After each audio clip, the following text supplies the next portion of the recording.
All right, guys, welcome back to another one. I am the Gold Standard, and today we are getting into it with another new leader. Not from OP-10, but the new starter deck 21 Luffy. Now, this deck plays very much like a mono red deck in the sense that it is very aggressive, which is how I built this deck today, but it does have some control options, which I will mention in this video. So if red is a color that you enjoy playing, which I do, then this might be the deck for you.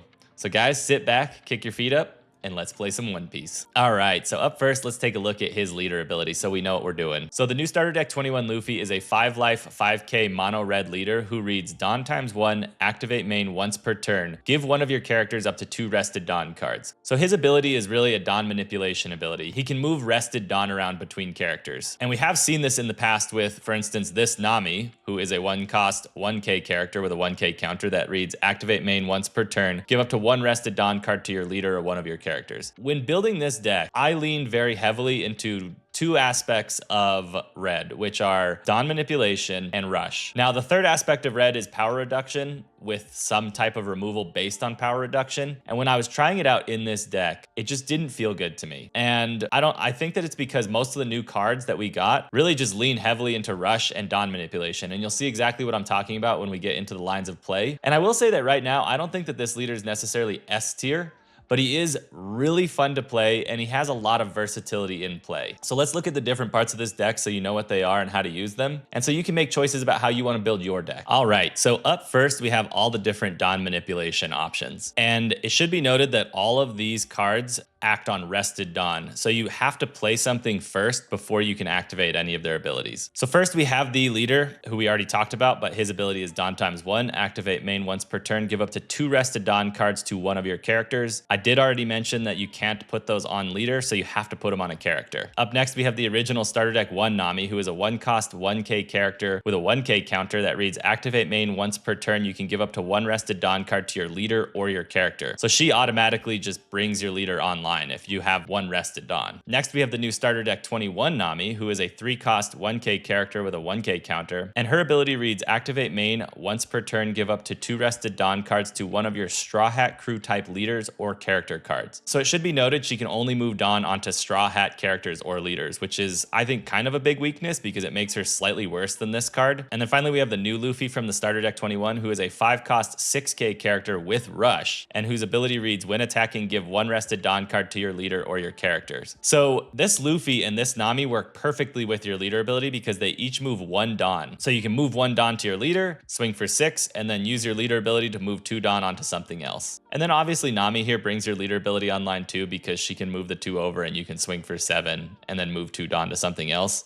I just feel like these two fit perfectly with your leader ability, and every time I use them, it feels slightly better than when I use the Nami to activate his leader ability. That might just be me and my OCD, guys, but it is what it is. So these are all your Dawn manipulation options, and I call them the gift of Dawn because you're basically just moving free Dawn onto something, and over the course of a game, all of this free Dawn can really add up because it's just that many more counters your opponent has to use to counter out of slightly bigger swings. So guys, don't sleep on the different Dawn options in this deck. Up next, we have Aggro, and that's basically what this entire deck is, guys. I'm gonna be real. But it centers around this new 4-cost 5k Zoro, who is a 1k counter, and his ability reads Dawn ×2, this character gains rush, and then on KO, play up to 1 red character with 6,000 power or less other than Roronoa Zoro from your hand. So let's say you play him on 5 Dawn. You can put the 1 extra Dawn on your leader, swing for 6 with your leader, and then use leader ability to move 2 Dawn onto this character. He gains rush, and then he can swing for 7. So that's like the simple way to use this character. But what's nice is you should always use him as a rush character because then on their turn, when they remove him, you activate his ability, and you can basically play any of these cards or lower from your hand onto the field for free. So he kind of just replaces himself. So let's take a look at these options. Up first, we have the Luffy, which we already talked about, but this is the one you really want to play off of Zoro because then your leader ability is basically always online. Up next, we have the 5-cost 6k Rush Luffy, whose ability reads Dawn ×2. When attacking, your opponent can't activate a blocker. So this works perfectly with your leader ability because, you know, you put the 1 Dawn on your leader, swing with your leader for 6, and then you can put 2 free Dawn onto this guy and swing for 8 unblockable. And then finally, we have the 6-cost 6,000 power Sanji, who is a 1k counter, whose on play is if your opponent has a character with 5,000 power or more, this character gains rush during this turn. So by the time you hit 6 Dawn, your opponent's definitely going to have a 5,000 power or more body on the field. So this guy almost always has rush. And I will say that this deck really centers heavily around this card. Like when you play your Nami Searcher, this is the card you're looking for. Now let's look at the big boys of this deck. First, we have the 8 cost, 9,000 power dragon who has rush, and his on play is give up to 2 rested Dawn cards to your leader or one of your characters. So you play him on 8. You give 2 Dawn to your leader, swing for 7, and then you activate your leader's ability, put 2 Dawn back on Dragon, and you can swing for 11. Sweet trick, I know. Next, we have the 10 cost, 12,000 power new Shanks.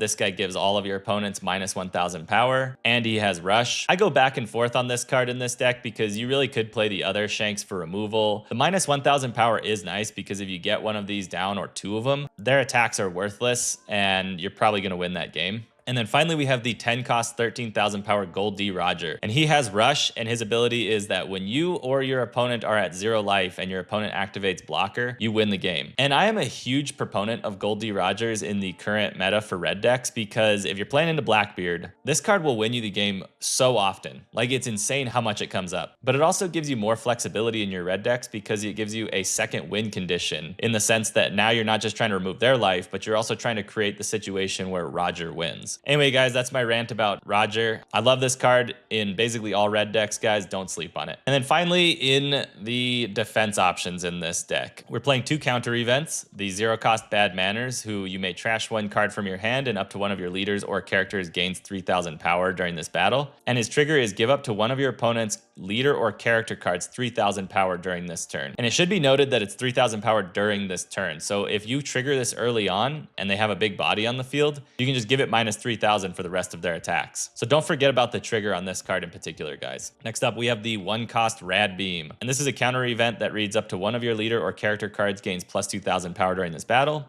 And then if you have 2 or less life cards, that character gains an additional 2,000 power. So you typically want to play this when you're at 2 life or less and you get plus 4,000 power to a leader or character. It also has a trigger that reads up to one of your leader or character cards gains plus 1,000 power. Almost nobody uses that. You would only use that in like a dire emergency, but it is available.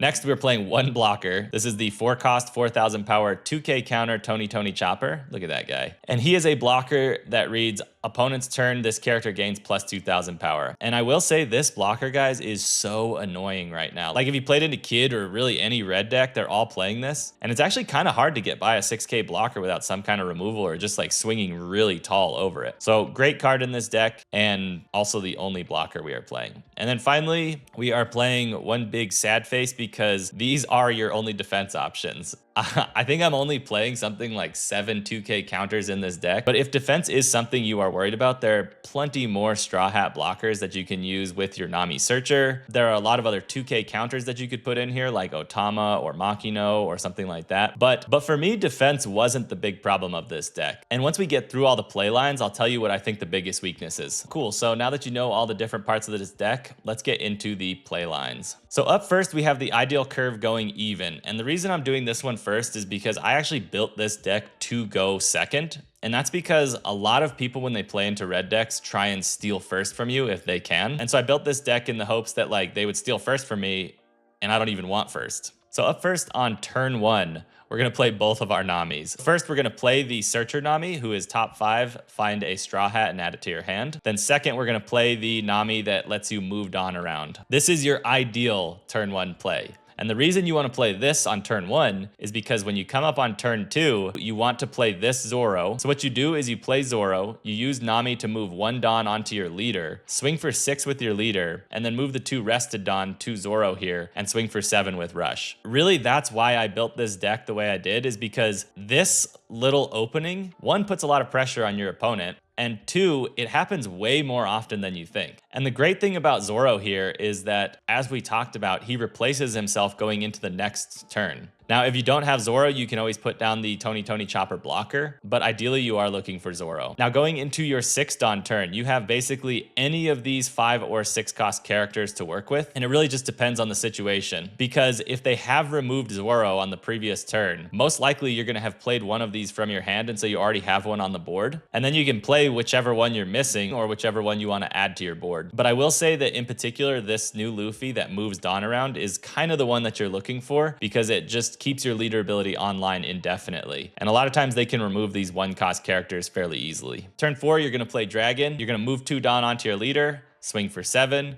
move 2 Dawn from your leader onto anything else you have on the board, including Dragon, swing for 11, and then whatever else you have. And then finally, turn 5, you are at 10 Dawn, and you can play either one of your 10 Dawn characters. So Shanks, if you want the power reduction, and I kind of recommend putting Shanks down. Or if by some miracle you're already at 0 life or they're at 0 life, you can use Gold D Roger and just win the game. This is the even curve, guys, and this is why I built this deck in particular to go even, because if you look at all the different pressure that you can apply throughout those turns, it's very hard for them to keep up with the removal of all these bodies, especially because Zoro can just replace himself. And even if you get a second Zoro down on like your 6 Dawn turn, that's another perfectly good option. So yeah, guys, that is the even curve. Next up, let's take a look at the odd curve. But before that, if you are getting any value out of this video, please do not forget to hit that like button and subscribe. It really does help the channel out, guys. And if you are looking for another way to support the channel and thinking about buying cards already, think about using my TCG player link, which is in the description of all of my videos. I get a small percentage of whatever purchase you make. By the way, make a wish on these views, guys. Currently, we are sitting at about $60 in the account, but my plan is once we get to 100 to buy a box of whatever the newest set is and give it away on the channel. So guys, if you use the code, great. If not, no worries. I already appreciate all the support you've given me. Now let's get back into it. Cool, so now we're back into it with the odd curve, and you will see that this curve is much less straightforward than the even curve. So turn 1, you can either play your Nami that moves Dawn around or your Searcher, kind of up to you. Turn 2, you can swing with your leader for 8. You can play whichever one of these you didn't play on turn 1, or you can play this new 3-cost Nami who moves 2 Dawn around. All of those are great options, and I do think that the Nami is kind of the best option there. And then turn 3, we have 5 Dawn, and I will always argue that Zoro is going to be your best card here because you can do different Dawn manipulation, swing with Rush with Zoro, and then sets up the board so that on the next turn when they KO him, you can just replace him with something else in your hand that you need. Another perfectly good option is this Luffy because then it, again, guarantees that your leader ability is online. Finally, turn 4 for 7 Dawn. You can basically play any combination of these cards, and this is why I was saying that this curve is less obvious because it really just depends on your situation and the cards you actually have in hand. You know, Sanji for 6 is a perfectly good option because it leaves you the 1 Dawn up for your leader ability so that you can swing for 6 with your leader and then move 2 Dawn onto Sanji and swing for 8 with Rush. You could play any of your 5 costs. Technically, you could play Zoro and Nami on 7 if you have them, but you can see that there's lots of options there and it really depends. Turn 5, you're at 9 Dawn. I always argue that you should be trying to develop your big bodies as quick as possible, so Dragon is kind of your go-to. But again, if you don't have Dragon, 9 Dawn gives you plenty of ways to play any of these cards in this deck. And then finally, turn 6, you're at 10 Dawn, Shanks and Gold D Roger. So that is your odd curve. And like I said, your odd curve is really odd. Cool, guys. So those are the different play options and the different components of this deck. The last thing that I want to talk about is I told you guys I would briefly talk about the main weakness I see in this deck, because you would think that not having defense is the main problem that this deck has. But what I've actually found is that because we're playing this Zoro, if you play 1 or 2 of these and replace it when it's KO'd, you end up losing a lot of cards from your hand. And so the main problem that I've seen with this deck is I just run out of steam. And so if there was a card draw function in this deck, something like the new Cavendish for Usopp that like draws cards when you swing in, if we had something like that in this deck, it would be unbelievably good. So if you guys have any card draw options in mind, please leave them in the comments because I would love to test with them. So that's all I've got for Luffy here, guys. As always, thank you so much for watching. I really do appreciate it, and I hope this helps you. And in the meantime, let's get into some gameplay. Okay, so we are in it with a Blackbeard. This should be a decent matchup for us. I think we need more pressure. Yeah, this is basically the same. That's all right. At least we can just start moving Dawn everywhere.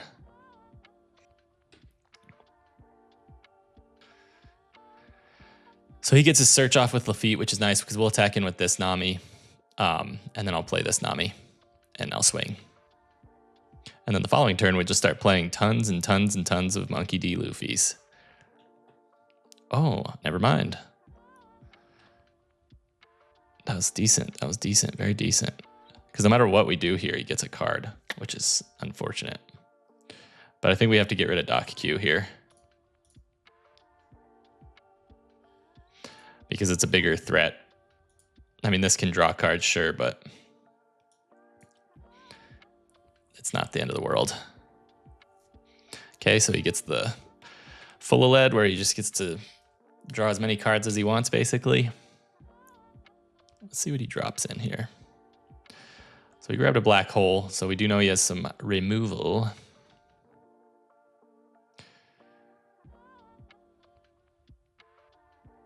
Okay, so he is going to do some sort of removal like later on. Interesting. Because now we have this, and 100% we're playing this. Yeah. So let's go ahead, because we can go 7-7. Well, we can go 7-9. So let's go 7 first. I kind of want to just go after his life, because if we can get him to 0 pretty quickly here, like, I don't mind him just drawing cards, honestly. Yeah, I'm just going to go ahead and we'll just lean in on this life, because we can play one of these. I mean, we have so much unblockable stuff in our hand. It's like, draw the Blackbeards. I don't care. Okay, so he'll remove this most likely with the black hole. Yep. And we will, so what do we got? We're at next turn, so we can get these in. That's annoying too. Oh, so he's gonna go after Doc or Nami here. That's smart of him. But it's fine. I still think this is totally fine for us. Because we'll go here, we'll get rid of both of these, I guess, this turn. Yeah, we'll take that. Like, they really want us. Yeah, we'll do this. Oh, I forgot we're black hold. That's all right. We can use that to clear stuff later if we need to. So let me think. So let's go. We'll go 5. Let's go 7. And we'll end the turn there. He's at what? It's 9. So this is our, I mean, 10. He's KOing both of these? Yeah. What's he play for 3? Cool. Honestly, very cool. Yeah, we take that. Sure. That's actually good, because I'll play both of these right now. Yeah, and then we save one for this. That's perfect. Actually, we won't save one, but it'll still be okay, because I have to put the one on leader to get this guy going. And then I can play 5. Let's try this first. No, we got to do this. Let's go here. We'll put the one on here. Let's go 6.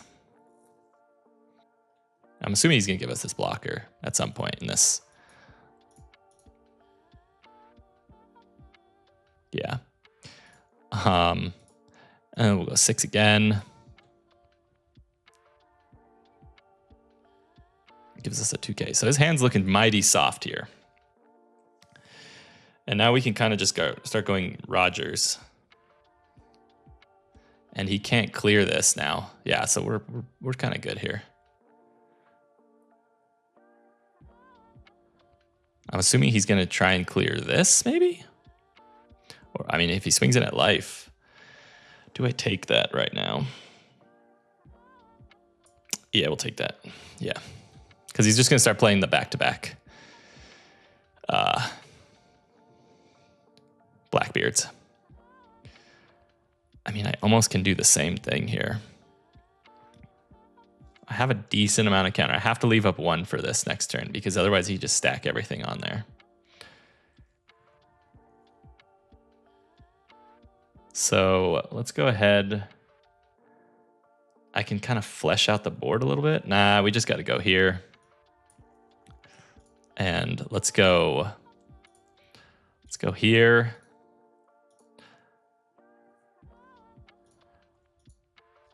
Let me think about this. Let's go 7. He takes that. That's crazy. Because now we go 8. 7 again. Let's just see. Does he take this? I'll give him another one. Let's go 9. Yeah. And yeah, I'm going to call it there because there's a chance we can, like, basically with all this counter, I think we can survive this hit. And I'll take whatever he, like, I'm assuming he's going to swing 5 if he plays another Blackbeard. And, or, I mean, I have a bunch of unblockable stuff down, so he might clear this, Blackbeard this one.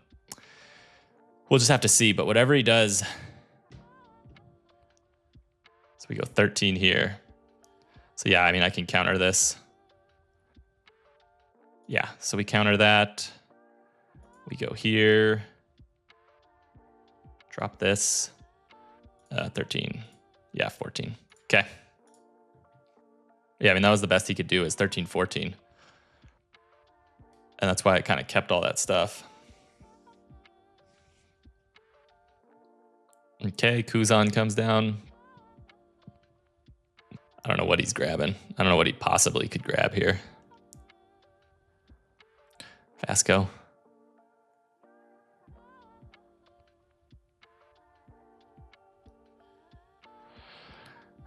9 and 6. Okay.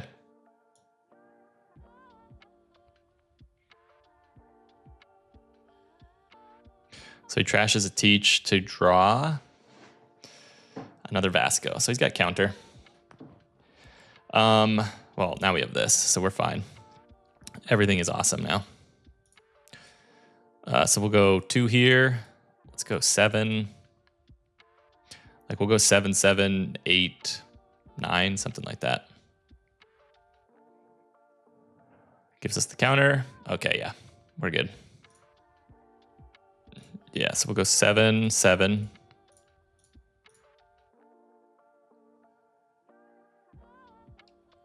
He does get another search off. I mean, he could have it in there. Let's see if he's got it. Let's see if he's got it.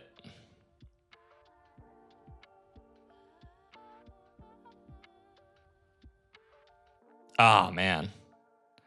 That was actually closer than than it should have been. Wild, wild. GG's. Okay, so we're playing into Shanks here. We are going first, so we can play this. Yeah, this is... I'm going to keep it just because we have these plays and we can probably draw into, yes, something like that. So what do we want here? Another Zoro sounds kind of good, but I think we have to take Sanji because we can play it off of Zoro and keep the pressure on. Yeah, so we'll end the turn there. I'll take this first one. Okay, cool. Maybe taking that Zoro is better, but whatever. So we go here. Give him this. I'm actually going to go like this because he might trigger something. I don't know. He might. But I'd rather attack with this first because of that. So we have a 6 Dawn, we have 8 Dawn, and we have a 10 Dawn play. And if we get our Shanks out first, that's kind of good for us. Oh, he buffed that down and then took it. I don't know about this player, guys. I don't know about him. Usopp, okay. Gets a buff from that, that's fine. Swing 6 on us. Do I take this? I probably just take this. Yeah, we have 2K now. Okay. He has a 6K, so we can play this. Yeah, so let's go ahead. We'll swing 5 first. Oh, he's a 6. Never mind. So we go 6, 7. Let me think about this. 6. Let's try this first. We go here. We give this one 1, and then we can go 6, 6, 7. So let's do this. Yeah, let's go here and here. Sure. This might not have been like the optimal order, but it is what we did. Bro needs the counter. Like, I don't understand what he's doing.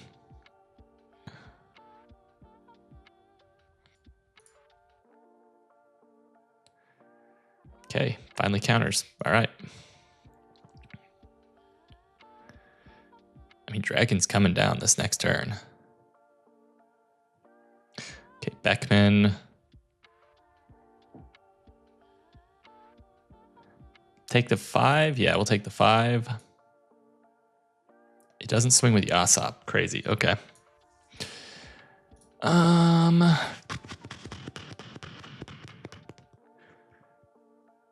is we have no counter next turn. So I think we have to pretty much go Luffy here.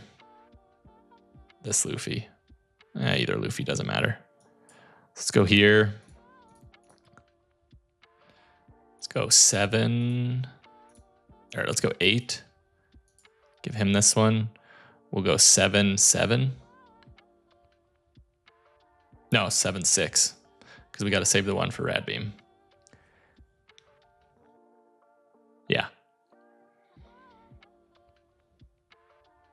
I'm doing these attacks all backwards too, guys, just FYI. The Red Hawk trigger. Can't even put Dawn on him.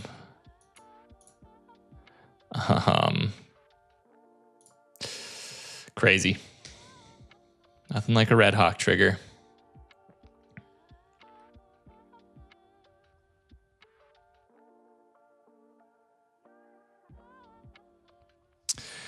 That hand is crazy looking. It's very soft. All right.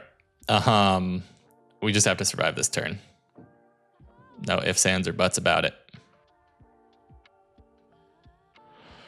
See what he does here.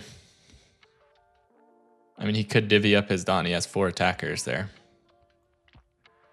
He could also play a dragon. That would also cook us pretty good. I mean, it would maybe cook us.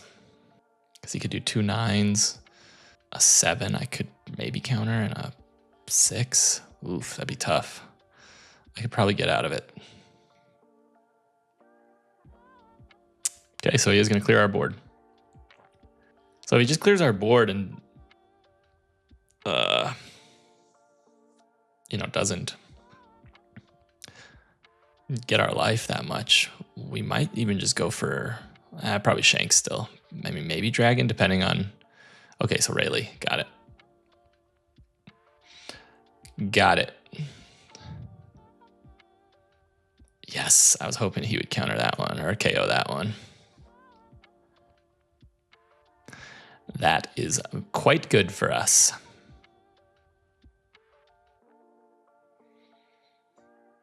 Seven on 1. All yours, my dude.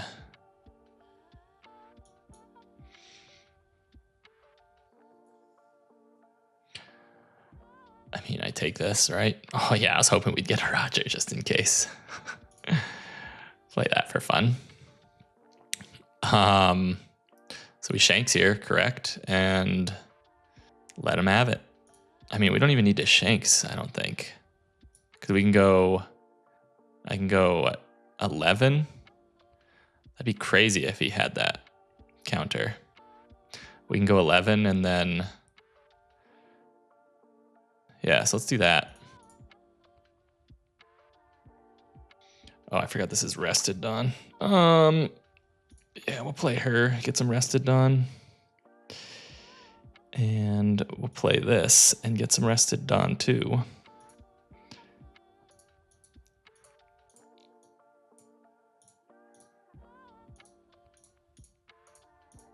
And swing all in for 10. See if he's got that. I mismathed that a little.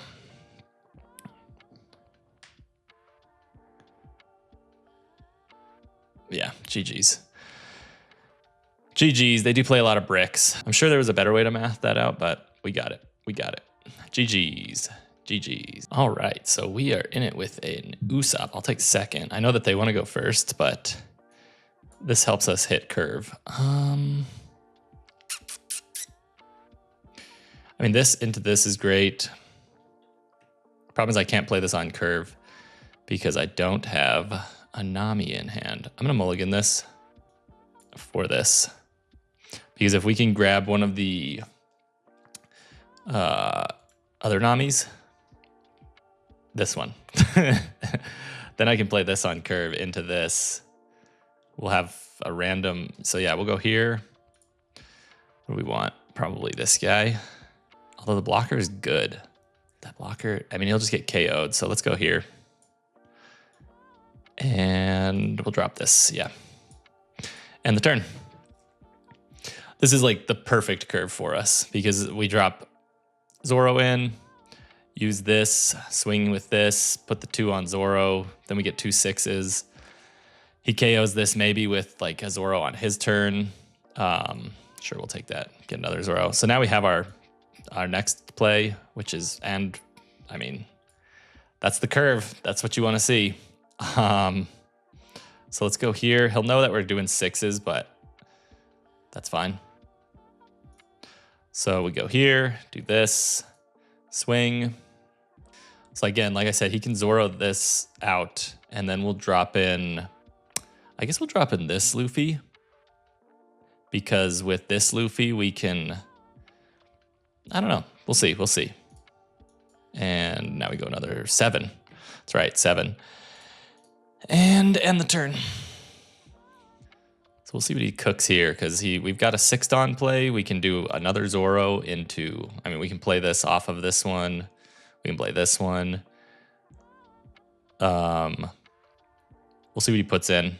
And then we've got 8 and 10, and we do have a counter, so 5 on 5. So I don't know why we wouldn't just, unless he's going to, yeah, no, we'll counter this because, yes. We counter this because what he could be doing is playing a Zoro so that we play the Zoro and then he baits out the kill with the Zoro. So, yeah. Yes, because now he has to use Zoro to get rid of this. Cool, and he just goes cab, which is fine. 7 on 5. Yeah, so we'll go there. That's fine with us because we can now put this guy in and we can clear his Cavendish, hopefully. So we'll play this, and then we can play this off of this, or we can play this off of this on the following turn, and then we have 8 and 10 lined up. So let's go ahead. Let me think about how we want to do this, because we'll play this first, so we have some rested Dawn. Yeah, so we'll go here. We'll load the 1 onto our leader. Let me think. We can go 7, so let's go 7. Put another on here. He can give us a 2K if he wants. Because I'll go 7, 7, 8 if we have to. Yeah, I mean, there's no reason he should keep that. Yeah, so we'll go 7. I think 7. And then he gets that, so he'll be 8. Sure, that sounds good. That sounds delightful. So maybe he counters this one, takes the next. We'll see.